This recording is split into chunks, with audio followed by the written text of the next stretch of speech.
The Blue Bird.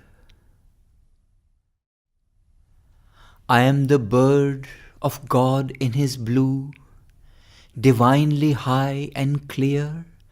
I sing the notes of the sweet and the true for the gods and the seraphs' ear. I rise like a fire from the mortal's earth into a griefless sky, and drop in the suffering soil of his birth fire seeds of ecstasy. My pinions soar beyond time and space into unfading light. I bring the bliss of the Eternal's face and the boon of the Spirit's sight. I measure the worlds with my ruby eyes.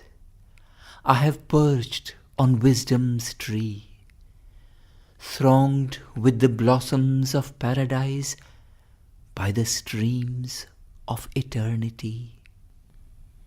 Nothing is hid from my burning heart. My mind is shoreless and still.